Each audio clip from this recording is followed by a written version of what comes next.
رامز جلال لما جاب حسام حسن في برنامج رامز في رمضان اللي فات، اتحاد الكوره طلع بيان بقياده هاني بريده.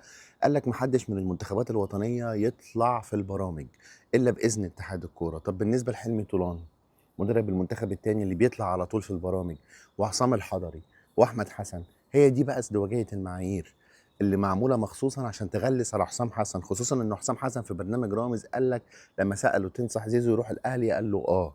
طيب بالنسبة كمان للكابتن عصام الحضري اللي طلع أيام برادلي واتسأل لما ما كانش بيلعب في المنتخب، واتسأل قال له إيه رأيك في منتخب مصر؟ قال لك والله مش متابع، زيه زي باسم مرسي. أنتوا بتبقوا عصام الحضري على حسام حسن، حسام حسن العميد اللي كان بيكسر رجليه عشان خاطر المنتخب. بالتوفيق للعميد، وإن شاء الله يوصل كأس العالم ويأدي أداء جامد في كأس أفريقيا، وهو اللي يلعب بينا كأس العالم ويأدي أداء كويس يشرف مصر. فكوا الخلافات اللي بينكم عشان مصلحة الكرة المصرية. سلام.